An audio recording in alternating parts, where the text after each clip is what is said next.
السلام علیکم، میں ہوں محمد رمضان دوڑو اور آپ دیکھ رہے ہیں بزم ٹی وی یوٹیوب چینل۔ آج کی اس انفارمیٹیو ویڈیو میں بتاؤں گا کہ افریقہ جو قدرتی وسائل سے مالا مال ملک اور زرخیز زمین ہونے کے باوجود افریقہ کی 40% عوام غربت کی لکیر کے نیچے زندگی کیوں گزار رہی ہے، اور افریقہ پیرس کو قابو کیوں نہیں پا رہا، اور بوتسوانا ایک افریقی چھوٹا سا ملک ہے جس کی فی کس آمدنی میکسیکو اور کوسٹاریکا کے برابر کیسے ہے۔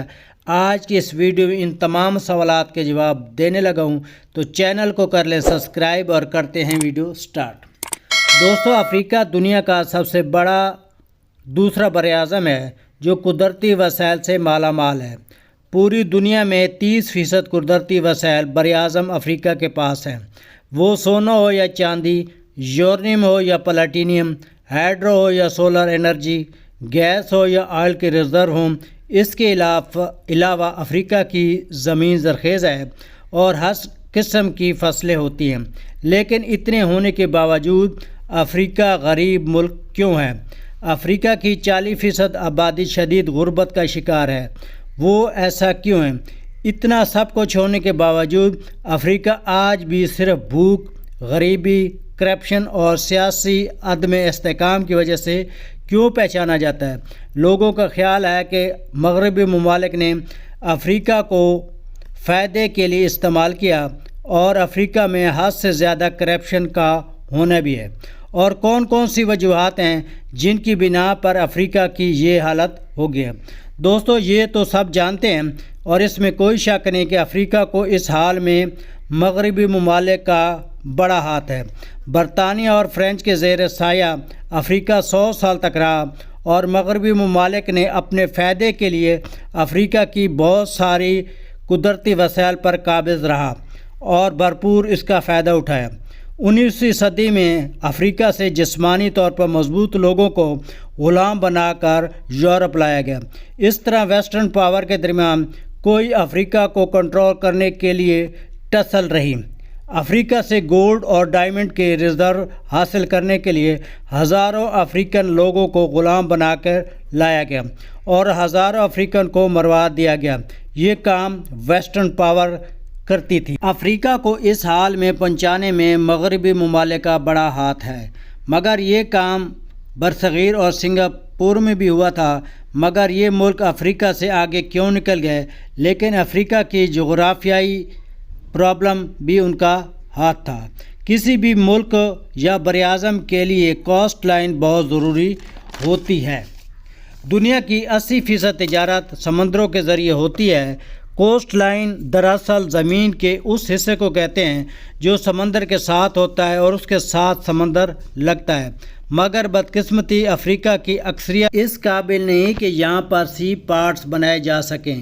اس لیے کوسٹ لائن کا بہت تھوڑا سا ایریا سی ٹریڈ سے کانٹیکٹ کرتا ہے، اور دوسری طرف یورپ افریقہ سے چھوٹا ہے مگر اس کا کوسٹ لائن افریقہ سے زیادہ ہے۔ اس لیے دنیا کا 40% تجارت سی ٹریڈ یورپ ہی کنٹرول کرتا ہے۔ اس لیے سوائے ریور مائلز کی افریقہ کا باقی اور دریا اتنا کھلا نہیں کہ کارگو اس میں چل سکیں۔ اور ایک اور چیز جو افریقہ کو نقصان پہنچا رہی ہے وہ سمندری لٹیرے ہیں جو سمندر میں لوٹ مار کرتے ہیں، جنہیں انگریزی میں پائریٹس کہتے ہیں۔ یہ سارا ایریا کارگو اور کمرشل شپ کے لیے شاید دنیا میں سب سے زیادہ خطرناک پوائنٹ کیوں ہے؟ یہاں پر شماری پائریٹس جو یہاں سے گزرنے والی آئل ٹینکر اور دوسری کمرشل شپ پر حملے کرتے ہیں۔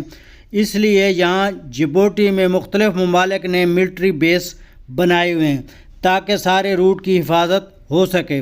باقی ایسٹ افریقہ میں کسی پاورفل ملک نے اپنا بیس نہیں بنایا، جس کی وجہ سے پائریٹس کا مکمل کنٹرول ہے۔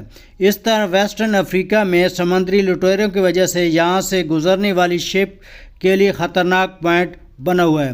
اکتوبر 2013 میں نائجیریا کے پاس سمندری لٹیروں نے ایک امریکن شپ پر حملہ کیا اور سٹاف کو یرغمال بنا لیا۔ امریکہ سے خربوں میں شہریوں کے متبادل تاوان وصول کیا، اس لیے بہت سارے ممالک افریقن روٹ کو نظر انداز کر دیتے ہیں، جس کا افریقہ کا زر کی مد میں کروڑوں کا نقصان ہوتا ہے۔ یہ افریقہ کی سیکورٹی کا فیلئر ہے۔ اس طرح افریقہ کا شمالی علاقہ گرم اور خشک ہے اور بڑے بڑے ریگستان پر مشتمل ہے۔ اس ناردرن کی سائڈ پر صحارا کا ریگستان ہے جو زیادہ گرم ہوتا ہے، جس میں زیادہ آبادی مسلمانوں کی ہے، اور دوسری طرف جنوبی طرف آئیں تو سرسبزہ ہے، جنگلات ہی جنگلات ہیں اور موسم ٹھنڈا رہتا ہے۔ یہاں آبادی عیسائیوں کی ہے، یہاں زیادہ بارشیں ہوتی ہیں اور یہ علاقہ معدنی وسائل سے مالا مال ہے۔ نارتھ اور ساؤتھ میں ہمیشہ ٹسل رہتی ہے۔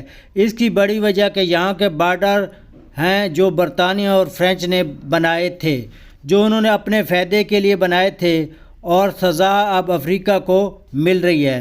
ان بارڈر کو بناتے وقت زبان، کلچر اور مذہب کا خیال نہیں رکھا گیا، اور پچھلے 60 سال میں کئی بار یہاں خانہ جنگی ہوئی ہیں۔ لیکن عرصے میں ایک افریقی ملک چھوٹا سا ایسا بھی ہے جس کا نام بوتسوانا ہے۔